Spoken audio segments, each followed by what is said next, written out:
जय जय बनारस। का भैया, का हाल चाल हो? सब मजे में ना? तो गुरु हो जाइए तैयार सुनने के लिए, क्योंकि शुरू हो चुका है बनारस का number 1 show good morning Banaras, देश के नंबर 1 रेडियो स्टेशन आपकी वाणी आकाशवाणी पर। हमारा नाम बनारस बाबू, हम हैं बनारस बाबू। जी हाँ, आपके रेडियो मित्र आशुतोष यानी बनारसी बाबू के साथ। जय जय बनारस। 2 दिन से जवन मौसम बनल हो गुरु की पूछा मत। अरे बस ये समझा पेड़ पालू के साथ साथ आपन लोग कभी तबीयत एकदम हरियरा गए हो। अब बोले तो एकदम चकाचक। और यही में कल बड़ी दिन पर संझा के गोदौलिया चौमहानी पर भेटा गए भैया हमारे लल्लन चा। मुहे में मगही के बीड़ा जमाए जमाए बोले, का बेटा, अरे आवाज तनी चलल जाए यार, बनौका विश्वनाथ कॉरिडोर में से बाबा के नजारा और साथ साथ बाढ़ के नजारा भी लेवल जाए। हम कहें चा, नजर भले तोहार नहीं रह गए, लेकिन नजारा लेवे का आदत नहीं गलाए। खैर मन में सोचे चलिए भाई, यही बहाने बाबा के यहाँ हाजिरी भी लग जाएगा। अब भाई साहब क्या बताएं आपको, दिव्य भव्य और नव्य कॉरिडोर से गंगा माई के जो विशाल रूप का दर्शन भया कि मन एकदम गदगदाए गया। ये चौड़ा पाट, बड़ी बड़ी भंवरी और उनमें पुरवा हवा के झकोरा से जवन लहरा उठे कि लगे गंगा जी हाथ उठा उठा के आशीर्वाद दे रही हैं। लेकिन भैया जो भी बात हुए ना, बाबा का दर्शन करके मन एकदम आनंदित हो गया। तो भाई आप सुन रहे हैं आपकी वाणी आकाशवाणी और कार्यक्रम है गुड मॉर्निंग बनारस। यह गीता में भगवान श्री कृष्ण ने कहा है कि कर्म करो, फल की चिंता मत करो, लेकिन वह कर्म निष्काम होना चाहिए। और जब निष्काम कर्म की बात आती है तो एक से बढ़कर एक कर्म योगियों की धरती काशी भला कहाँ पीछे रहने वाली है। ऐसे ही एक कर्मयोगी की कहानी हम आपको आज बताने जा रहे हैं, जिन्हें जीव मात्र से प्रेम है और उनके सुख दुख को वे अपना ही सुख दुख मानते हैं।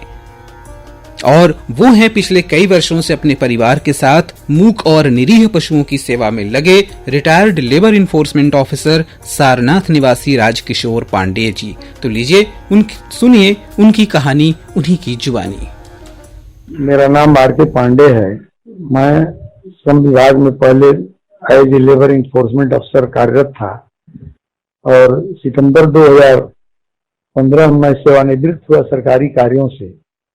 तो वैसे तो मेरी पहले से ही ललक रही है कि जो निराश्रित गोवंश है, श्वान है, चाहे किसी भी प्रकार का कोई जीव जंतु हो, तो मेरे मन में एक उत्कंठा होती थी कि इनको कोई पूछ नहीं रहा है, इनकी कोई सेवा नहीं कर रहा है। तो मैं आते जाते भी पहले जब कभी कोई इस तरह का दिखता था तो कुछ डॉक्टरों से मेरे संपर्क थे, मैं उनके यहाँ फोन करता था, बुलाता था, उनको जो है उचित प्रॉपर ट्रीटमेंट कराता था। इस समय रिटायरमेंट के बाद मेरे दिमाग में आया कि सवेरे शाम का एक समय जो है निकाल करके, घंटा सवेरे 1 घंटा शाम को समय लगावे और कुछ उसमें जो पेंशन हमें प्राप्त होती है तो उसमें से जितना संभव होता है मैं उसमें से उतना निकाल करके रख देता हूँ हर माह में। तो जैसे जाता हूँ, देखता हूँ रास्ते में जैसे पढ़िया जा रहे हैं, रास्ते में अगर कोई मिल गया या हम देखते हैं कि इसकी आवश्यकता है ट्रीटमेंट की, तो उसको भरपूर मैं अपने स्कूटी के डिग्गी में भी फर्स्ट एड के जितने मेडिसिन होते हैं और जो है आपके बंडेज पट्टी के जितने सब आइटम्स होते हैं सब पास में रखता हूँ। उनको 2-3 आदमी सहयोग लेता हूँ, रस्सी तक रखता हूँ, उनको बांध करके उनको सफाई करके विधिवत उनका इलाज करता हूँ। यही मेरी जो है आजकल की दिनचर्या है और हम सोचते हैं कि समाज में ऐसे भी लोग इसके प्रति और जो है अग्रसरित हों कि ये जो जीव है, जीव प्राणी मात्र से मेरा मतलब होता है, क्योंकि हमने पढ़ा था कि परोपकाराय पुण्याय पापाय परपीड़नम। तो अपने स्तर से तो कोई पीड़ा जो है हम नहीं देते हैं, क्योंकि मानव जोनी सर्वश्रेष्ठ जोनी होती है और हम लोगों को भगवान ने हाथ दिया है, पैर दिया है, मस्तिष्क दिया है, जानवर जो है बेसहारा है, इसलिए उनकी सहायता करना अपना मैं नेक कर्तव्य जो एक रूटीन में हमने बना लिया है। दूसरे को दुख को देख करके व्यथित हो जाना, तो मेरी एक हॉबी हो गई कि जब तक मैं उस कार्य को करता नहीं हूँ तब तक जो है मुझे शांति नहीं मिलती है। अब इसको मेरी मानसिकता बन जाती है कि इसको हम करें, चाहे हम खाना ना खाए हों, नहाए ना हो, बहुत अर्जेंट काम में भी जा रहे हो, लेकिन हम ये सोचते हैं कि दोबारा फिर मिले ना मिले, इसकी इस समय सेवा कर दी जाए। तो चूंकि संपूर्ण सामग्रियां मेरे पास होती है, तो उसी समय लग करके उसको सेवा करके उसको कोशिश करते हैं कि वो जो है आरोग्यता प्राप्त कर लेगी। अभी आप सुन रहे थे राजकिशोर पांडेय जी को। भाई वाह, क्या बात कही इन्होंने कि सेवा करने में जो सुख मिलता है वो तो बस वही समझ सकता है जिसने वास्तव में कभी किसी की सेवा की हो। वैसे भैया, सेवा का यह महामंत्र तो साक्षात बाबा विश्वनाथ स्वयं सिखाते हैं। दुनिया के किसी भी गांव, गली, मोहल्ले से आए मृत व्यक्ति को महाश्मशान में तारक मंत्र का दान करके। इसी से तो कहते हैं, आह बनारस, वाह बनारस, महिमा अपरंपार बनारस। हाँ गुरु, मोहल्ले से याद आया कि हम आपसे वादा किए थे कि गुड मॉर्निंग बनारस के हर उस एपिसोड में जिसमें हम आप मिलेंगे, बातें करेंगे बनारस के किसी एक मोहल्ले की और जानेंगे उसका इतिहास और भूगोल। तो इसी क्रम में आज आपका बनारसी बाबू पहुंचा अपने मोहल्ले में, जिसे औसानगंज कहते हैं। जी हाँ, अपना मोहल्ला, क्योंकि इसी मोहल्ले के एक कोने में अपना भी बसेरा है। तो भैया आपको बता दें कि काशी नरेश महाराज चेत सिंह के दीवान रहे राजा औसान सिंह के राजभवन, गुलाब बाग और आसपास के कुछ घरों को मिलाकर यह मोहल्ला बसा हुआ है, जिसके चारों ओर दारानगर, ईश्वरगंगी, डिगिया, जैतपुरा और नवापुरा मोहल्ले हैं। राजभवन का उत्तरी गेट रानी साहब का फाटक के नाम से मशहूर है।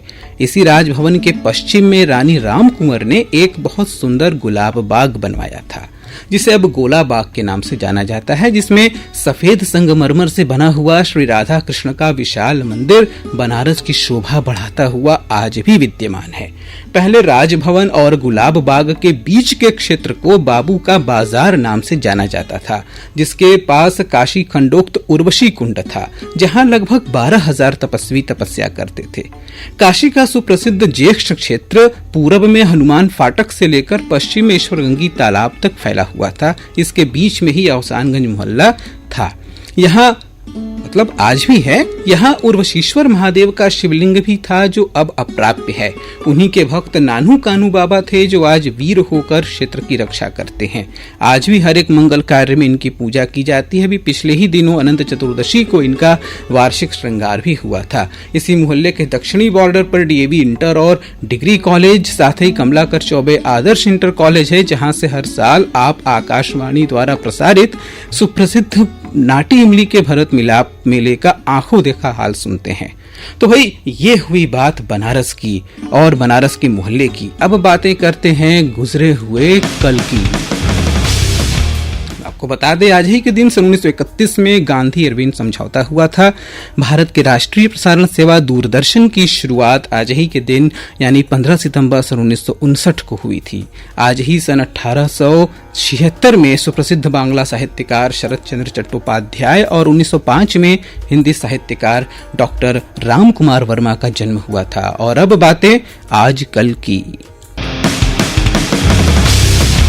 भैया, आज है राष्ट्रीय अभियंता दिवस यानी नेशनल इंजीनियर्स डे, जो मनाया जाता है भारत में इंजीनियरिंग की पहली नींव माने जाने वाले first Indian engineer Bharat Ratna sir Mokshagundam Visvesvaraya की स्मृति में, क्योंकि आज ही सन 1860 में कर्नाटक के चिकबिल्लापुर जिले के छोटे से गांव में इनका जन्म हुआ था। कावेरी नदी पर बना कृष्णाराज सरोवर बांध हिंदुस्तान एरोनॉटिक्स लिमिटेड के विकास के साथ ही आपने अपने जीवन काल में 6,500 स्कूलों की स्थापना की। आधुनिकता और राष्ट्र गौरव की भावना के लिए ऋणी यह कृतज्ञ राष्ट्र आपके जन्म जयंती पर आज आपको सादर स्मरण कर रहा है। और अब बारी है शहर बनारस के समाचारों की, तो आइए लेते हैं शहर का जायजा और जानते हैं शहर का हालचाल।